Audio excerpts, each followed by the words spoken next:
Bonjour à tous et bienvenue dans cette nouvelle vidéo. Aujourd'hui, on s'attaque à des 500 et 500 plus, mais majoritairement des 500 plus. À savoir que depuis toutes ces années, j'en ai racheté plein.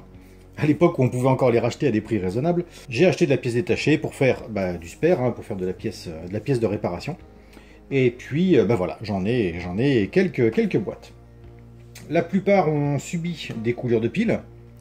Hop, donc on peut voir que là il y a eu pas mal de tentatives de réparation. Pour moi, à l'heure actuelle, une carte comme ça, c'est fini. On s'embête plus à essayer de la réparer. Elle est beaucoup trop abîmée. Donc on récupère les pièces et puis on n'en parle plus. Pour la suivante et toutes celles que je vais vous montrer, même histoire. Voilà, très gros dégâts de piles. Il y a eu une tentative de remplacement de socket pour Gary, mais ça n'a pas été productif. Il y a peut-être moyen de la sauver parce que les coulures ne sont peut-être pas trop violentes, mais vous voyez là, on arrive à retirer de la matière. Donc ça, faut l'attaquer au vinaigre ménager, 20 degrés. Peut-être arriver à la réparer. Le reste de la carte a l'air d'être plutôt en bon état. Bon, celle-là, je lui donne peut-être un espoir. Ensuite, celle-ci, celle-ci, elle a été sacrément abîmée. Je suis même pas sûr que ce soit une... Ah si, bon, il y a la cloque, donc c'était une 500 plus. Foutue publicité. Bref, cette carte-là, ah oui, je m'en souviens de celle-là. Piste coupée autour du 83-75, autour de la batterie, autour du décodeur mémoire. Là, ouais, j'avais tenté de réparer des pistes. L'acide avait coulé, réparation de piste ici. Non, celle-ci, est-ce que j'ai besoin de donner mon avis? Non plus. Trop abîmée. Puis celle-là, elle m'a vraiment servi de spare. Je pourrais récupérer quelques composants ici, aussi sur la vidéo. Les composants clavier, le NE555 pour le reset. Le LF347 est en bon état. Bon, ça servira pour de la pièce. Celle-ci, c'est un abonné qui me l'avait envoyé. Alors... vous avez trouvé que mon dernier 4000 était un peu en mode Frankenstein. Là, la tentative était bien tentée. Encore une fois, grosse coulure d'acide. Là, je m'embête pas. Récupération de composants. On vide tout ce qui est récupérable. Et fini. Ça, c'est une carte... Alors, c'est ce que je fais depuis quelques temps sur les cartes qui ont vraiment été abîmées. Je viens poncer le vernis en surface pour faire ressortir les pistes. Ça permet de voir la moindre piste coupée. C'est très efficace, par contre il faut nettoyer derrière, sinon le cuivre va s'oxyder. Donc décaper la carte et utiliser un vernis tropicalisant. Ça fait un bout de temps que je dis que je vais vous faire une vidéo là-dessus. Je l'ai toujours pas fait. Voilà. C'est un vernis de protection, encore une fois c'est du BMJ. Et du coup ça se vaporise sur la carte et ça refait le vernis comme à l'origine. Et ça permet de le protéger après les réparations. Là, peut-être. Je lui donne un espoir à cette carte. Ensuite, celle-ci qui est une carte d'Amiga 500 révision, ça va être une 6A, révision 6A. Carte que j'avais modifiée, qui ne fonctionne plus, elle est en panne, mais que j'avais modifiée pour avoir 1 méga de chip RAM, en soudant directement les composants sur la carte et en faisant quelques petites modifications. Elle a fonctionné, il n'y a pas de raison qu'elle ne refonctionne pas, mais pour l'instant elle est en écran noir. Ensuite, une carte de 500 plus. Pas trop abîmé, il y a eu une couleur de pile mais c'est vraiment léger. Dans l'ensemble elle est en assez bon état. L'acide a un peu coulé dessous mais rien de grave. On a une piste coupée ici, on voit qu'il y a un petit strap qui a été fait. Bon, je lui mets un peut-être. Une autre 500 plus, grosse couleur d'acide. Là par contre c'est passé un peu de l'autre côté de la carte. Bon, ça vaut le coup de gratter toute cette zone-là, voir s'il y a des pistes coupées. Ça, c'est une carte qui peut éventuellement redémarrer. Ensuite, celle-ci, eh bien, c'est celle qu'on va attaquer. Donc, qui est en écran noir. C'est une carte que j'ai récupérée, je sais plus, j'avais dû la racheter sur le bon coin, mais il y a X temps. J'ai posé des composants dessus, c'est histoire de voir. De toute façon, elle est en écran noir. Écran noir ou problème de mémoire. Grand classique sur les 500 plus. C'est celle-ci qu'on va attaquer. Alors, qu'est-ce qu'on peut dire sur cette carte? Un condensateur qui est pas joli. Oh, il manque le... Il manque le composant reset qui est là. Donc Q711 à côté du NE555.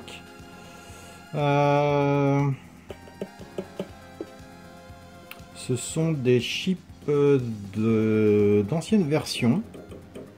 Je me demande si j'ai pas trouvé ça sur un vieux 500.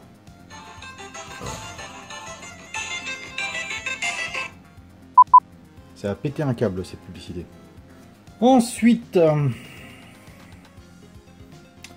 la ROM on dirait une 1.3, le processeur bah, c'est un 68000P10. Rien d'anormal. Et à mon avis, je pense qu'on va pas aller chercher bien loin, puisque si on est sur un écran vert, ce qu'on va vérifier tout de suite, vu la quantité de puces mémoire et la quantité de support Tulip, à mon avis, ça ne m'étonnerait pas qu'on ait un petit court-circuit. Allez, c'est branché. Qu'est-ce que ça donne? Eh bien, un écran noir. Rien d'étonnant, ma foi. Au moins, il sort de la veille. Hop. Alors, pour le moment, ça sert à rien de mettre une ROM de diagnostic.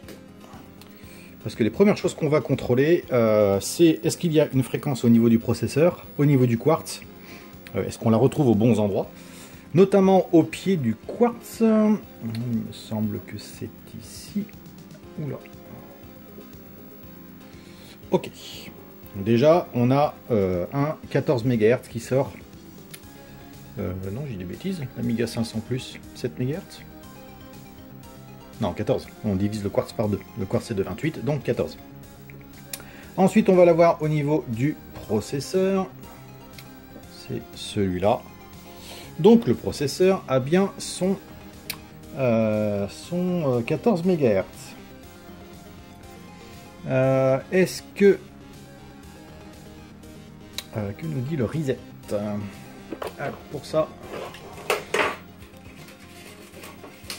Viens par là, toi. C'est vrai que je m'en sers pas souvent, mais j'ai ma sonde logique. C'est un peu archaïque, mais ça fait très bien le boulot.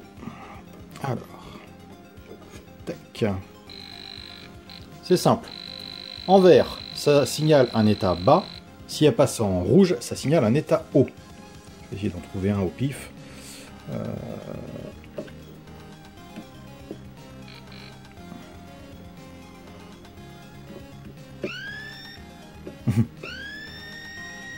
Ouais, c'est pas ce que je veux, mais voilà. Donc là, on a un état bas sur Gary et le reset qui est là. Tiens, bah, le reset devrait être en état haut. Alors, on est sur le reset de Gary. Ce que je vais faire, c'est que je vais éteindre la machine. Voilà. Normalement, elle doit apparaître en vert et ensuite en rouge. Bon, elle apparaît en rien du tout. Donc on n'a rien du tout sur le circuit reset. Ok. Rien sur le circuit reset. Et le composant qui gère le reset a été retiré. Et bien première chose, on va recompléter la carte. On éteint tout ça, on débranche, hop hop hop. On va aller chercher le petit composant qui sert à faire le reset. Alors c'est ce tout petit composant qui nous intéresse, E8139, bon c'est le composant du reset. Il a été retiré, peut-être que la personne qui l'avait avant s'est dit « Ah tiens, c'est peut-être le reset qui est bloqué ». Mais sur le 500, je ne suis pas sûr qu'on puisse bloquer le reset comme sur les 1002, les 600, tout ça. En tout cas, on va le remettre, ça lui fera pas de mal. Ok. On peut dire que là, la carte est complète. Allez, on redémarre. Pour l'occasion, j'ai mis... Ah bah tiens, un adaptateur clavier. Hop. Voilà, à mon avis, on va avoir, si on compte, on doit avoir 10 allumages, 10 extinctions. Ça signale généralement un problème mémoire. Et donc maintenant, à l'écran, plutôt que l'écran noir, j'ai un écran vert. Ça va pas l'air comme ça, mais un écran vert, c'est très bon signe. Ça veut dire que la ROM est initialisée, qu'elle communique bien avec le processeur, et elle est capable d'envoyer un message par vidéo en disant « Ouh, j'ai un problème », normalement de mémoire. Elle est capable d'analyser son propre problème, donc c'est bon signe.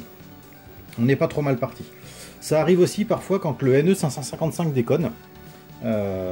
Ça a tendance à me faire des écrans verts. D'ailleurs, pour tester le mode reset, on va donc aller chercher la patte du composant qu'on vient de changer, donc Q711.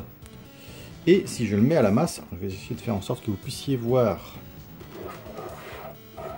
hop, la LED qui est là. Normalement, elle va s'éteindre. Ça devrait rebooter. Quand je le mets en contact avec la masse, tac, la LED s'arrête de clignoter. Donc là, on est en mode reset. Et quand je relâche, tac, on passe en mode allumage. Et on reste sur un écran vert. Bien. Qu'est-ce qui peut provoquer un écran vert? Alors, première chose, est-ce que les composants sont bien dans leur logement? Oui, ça peut venir aussi du Fatagnus. Les composants ont l'air d'être bien rentrés dans leur support, donc c'est pas ça. Alors, est-ce que les ponts ont été bien faits? Le JP2 est soudé vers le bas, donc 1 méga de mémoire. Et les cavaliers qui ont été mis ici ont été mis dans le sens de la longueur de tête, normalement c'est ça. Et puis tout est monté sur support, donc c'est pas simple. Éventuellement, on peut regarder si les mémoires sont alimentées. Si je trouve mon multimètre... Qu'est-ce que j'en ai fait? Je l'ai rangé probablement. Osa! Ben oui! Je peux faire ma vidéo tranquille? Le bonheur d'avoir un chat. Bref. Donc on doit avoir le 5 volts en bas ici. Oui. 5 volts, 5 volts, 5 volts. 5 volts, 5 volts, 5 volts, 5 volts. On est bon. On doit avoir 5 volts sur les résistances aussi. Bon là on a 2 volts, donc le 5 volts doit être là. Non, c'est la masse aussi, tiens. Donc 3 volts de 9. 2 volts 0,8. De toute façon, ça c'est bon. L'essentiel, c'est qu'on ait une tension. Par contre... Ok, on a le 5 volts ici. Là, on n'a rien. Là, on n'a rien. Donc les puces mémoire sont alimentées. Il n'y en a pas une qui chauffe plus que l'autre.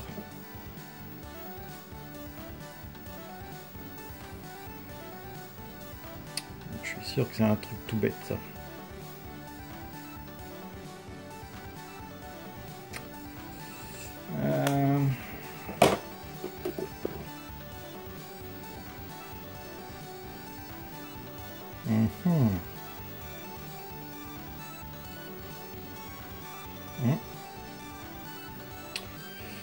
Mais... Ah, il y a un problème. Hop. Alors, pour les connaisseurs. Si c'est juste ça. Alors... Ici, on a un 74F244N. Et ici, un 74F244N aussi. J'essaye de vous le zoomer. Alors, ça va pas du tout, parce que les décodeurs d'adresse, c'est toujours un 244 et à côté un 373. Et là, on a deux 244. Ah bah oui, ça peut pas marcher, ça. Voyons voir. Attendez, je fouille dans mes boîtes. Alors, en même temps, je suis allé voir sur un autre 500+, effectivement. Ce n'est pas le bon composant.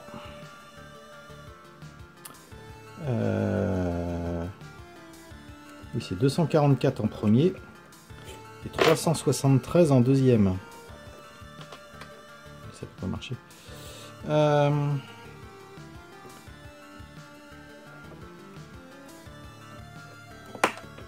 Ok. Allez, on la refait. À mon avis, ce sera pas aussi simple que ça. Oh. Oh. Eh ben, j'aimerais bien avoir ce genre de panne tous les jours. Eh ben, on va lui coller un Gotek. Gotek. Hop. Hop, hop, hop.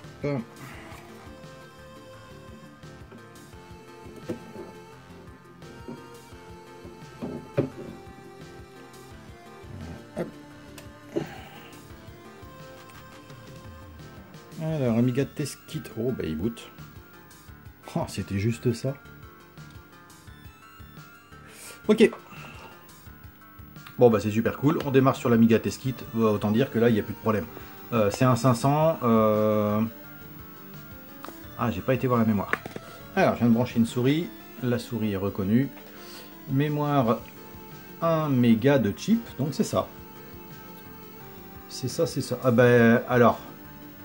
C'est con parce que la personne qui avait commencé les travaux, elle était vraiment pas loin. Oh, Rosa! Elle était vraiment pas loin de réussir à un composant près. Oh mon dieu. Juste pour une inversion de composant entre un 244 et un 373. Et ben ça, c'est super cool. Floppy drive, c'est pas la peine d'essayer de voir. RTC, donc c'est pas branché, donc on s'en fiche. Test de CIA, ben, les CIA fonctionnent puisque le lecteur de disquette fonctionne et l'Amiga a démarré. Si le CIA A était en panne, on aurait un écran noir. On peut démarrer sans le CIA B par contre. Et ben cool. Hop, allez j'éteins. Oh bah ça n'aura pas été un sujet de vidéo passionnant. Par contre ce qui est super intéressant, c'est que ça veut dire que dans l'absolu, tous les composants qui sont sur cette carte permettent à la machine de démarrer. Donc si je prends une autre carte de 500+, donc celle qu'on a vue tout à l'heure qui semble en pas trop mauvais état, et qu'on switch les composants fonctionnels sur celle-ci, et ben on va pouvoir la tester. Je fais le swap de composants et puis on se retrouve après. Ok, deuxième carte, même punition.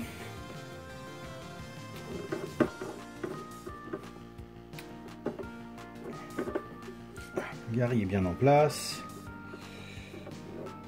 Dans l'ensemble, c'est pas trop mal. J'ai branché la platine pour qu'on puisse voir la réaction au moment du démarrage. Ah, déjà, la LED reste en position basse. Donc là, on n'a pas de démarrage du tout. On va aller chercher la fréquence. Ah. On a une fréquence, ok. On a du 7 MHz partout. Et hop. Et visiblement, il n'est pas bloqué en mode reset, mais on est en écran noir. On a une fréquence, le reset est en mode haut, et on a un écran noir, sachant que tous les composants du chipset fonctionnent puisqu'on les a testés.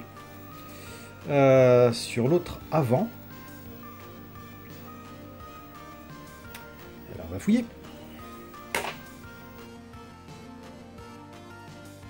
Alors ça c'est quand même pas banal. Alors, vous avez vu sur la photo, il y a un pont qui est fait. Alors, il devait y avoir une réparation, une tentative de réparation. Par contre, comme ça n'a pas été bien nettoyé avant, eh bien ça a fait réapparaître les pistes, et à mon avis avec un mauvais coup de fer à souder, eh bien ça a fait toucher deux pistes qui normalement ne devraient pas se toucher. Hop, alors on va nettoyer tout ça. Hop, un peu d'alcool iso.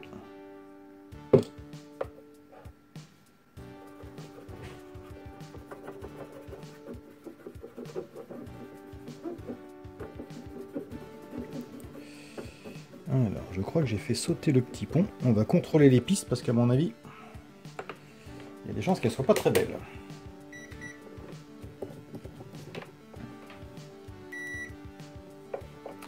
Déjà, on avait deux pistes qui se touchaient. Je crois que c'était celle-là. Visiblement, elle ne se touche pas. Celle d'à côté non plus. Celle d'à côté non plus. Alors, normalement, celle-ci, elle va... Ah, elle va là. Ça traverse pas la résistance, c'est normal. Ensuite, celle-ci. Et voilà. Et elle va jusqu'au VIA, tout va bien. Ensuite, celle-ci. Elle va jusqu'à la résistance, tout va bien. Celle-ci.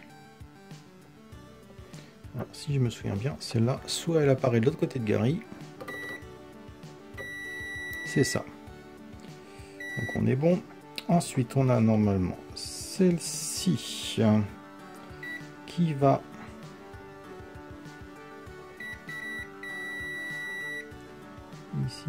ici. Donc elle doit se retrouver elle aussi du côté de Gary pour l'adressage de l'extension mémoire.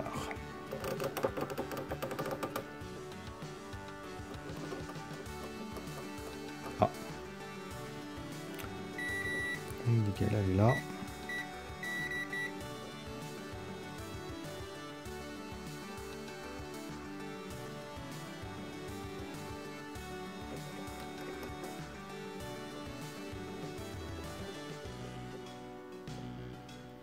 Tiens.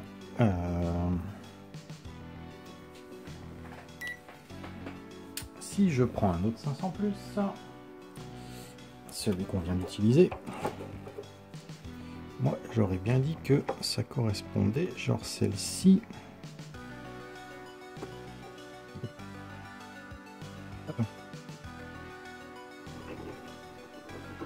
Bon là on a une piste coupée mais l'Amiga démarre quand même. Bon, c'est pas un bon test. Je vais faire un tour sur Amiga PCB Explorer et je reviens. Alors, ça n'avait rien à voir. Normalement, voilà, je retrouve celui-ci ici et celui-là en JP7A. Ok, pas de piste coupée à ce niveau-là. Bon, celle-là n'est pas très jolie, mais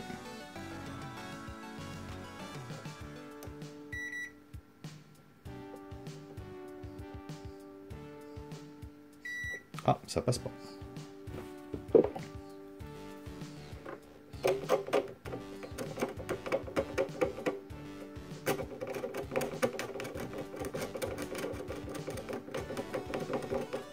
On va essayer de faire réapparaître la piste.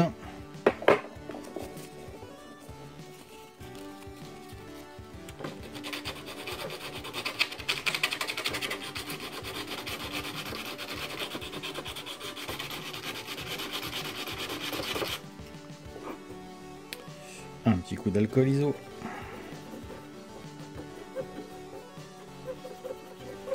Et là, il se pourrait qu'on ait affaire à une piste coupée. Ce serait bien. Ah, toujours un signe de panne. Alors.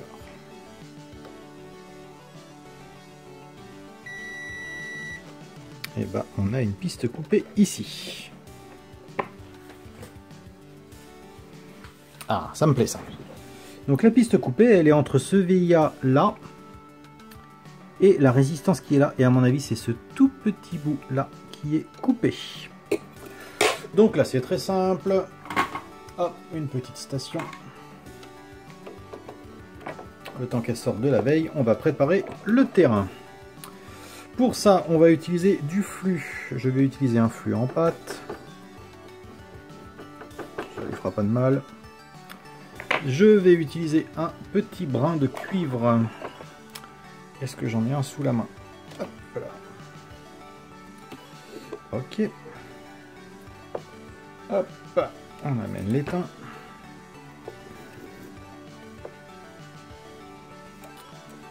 Et on va aller réétamer déjà le VIA.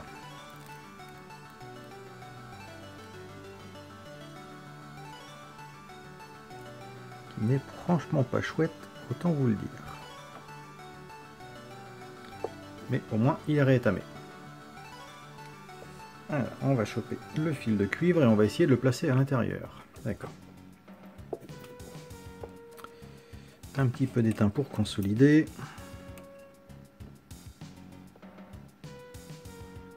Ok.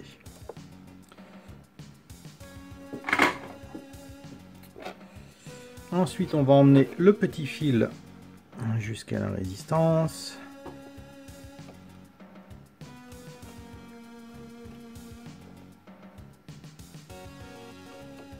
Bon, là, on n'est pas sur la réparation définitive, hein, c'est un peu grossier.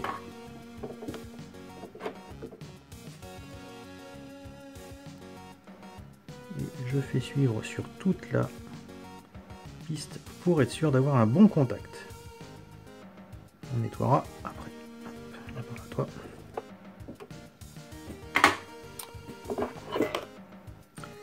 Ok, et on vient couper le surplus qui est là.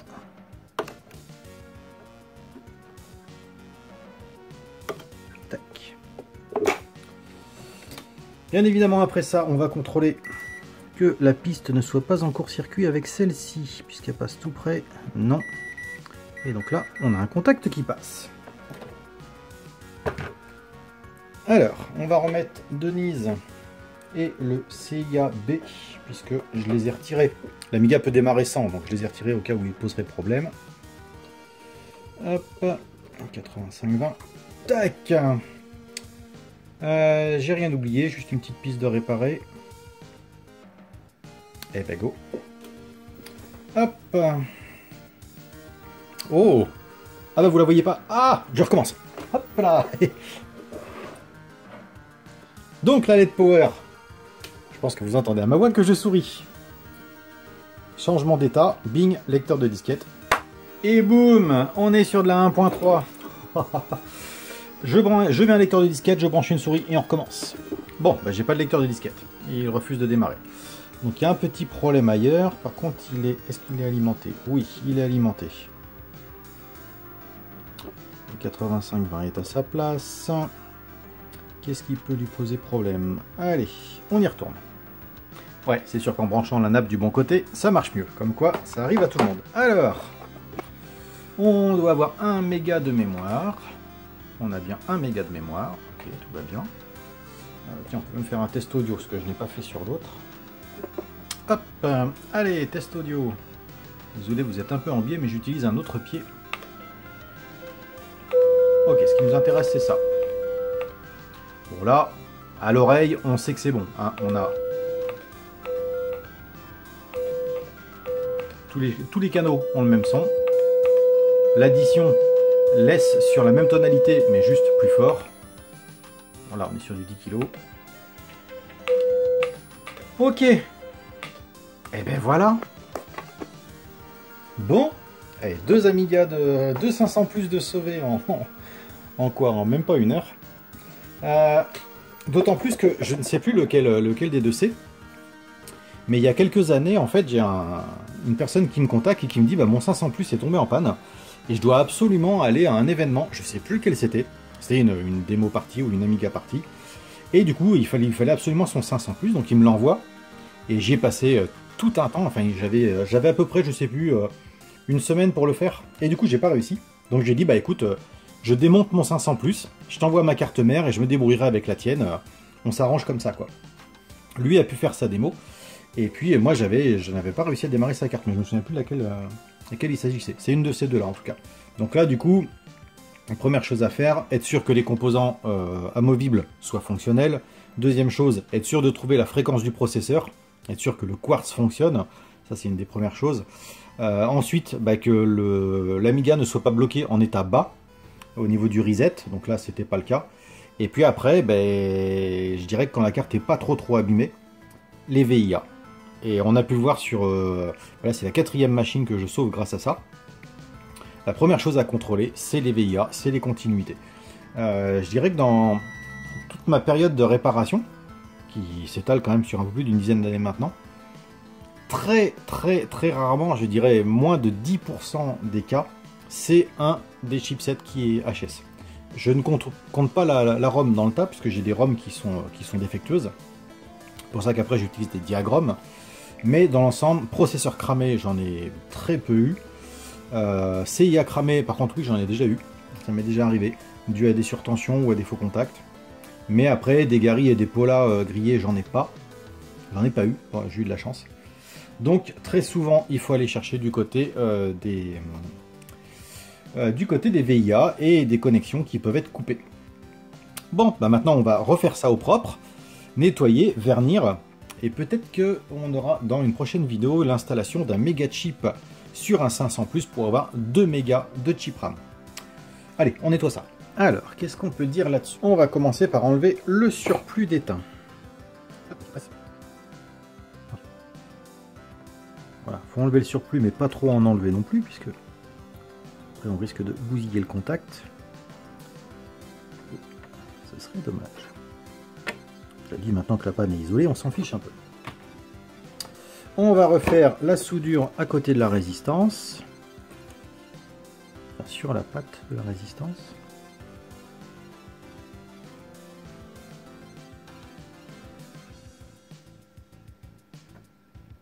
Hop.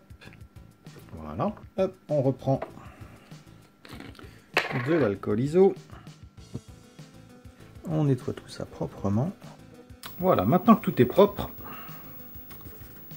voilà, tout est propre, tout est bien sec, eh bien il faut recouvrir toute la partie qu'on vient de gratter avec du vernis.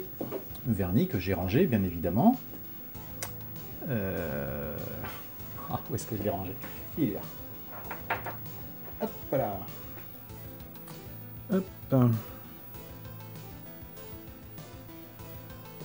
Donc là, l'idée, c'est de faire en sorte que le cuivre ne soit plus du tout au jour, y compris mon petit strap. Voilà. On aurait même pu lui remettre une batterie. Bon, en même temps, une batterie, ça sert plus vraiment à grand chose sur ce genre de machine. Bref, redémarrage. Tac. Hop, impeccable. Tout fonctionne et la mémoire est bonne. Ok, bon. Et ben je crois qu'on va s'arrêter là parce que je sais pas combien de temps de rush je suis. Mais et ben c'est plutôt pas mal. 2 cartes de sauvé. Du coup je crois que j'en ai encore une autre là-bas qui mériterait peut-être. Attendez, bougez pas. Alors, effectivement, j'ai aussi celle-là.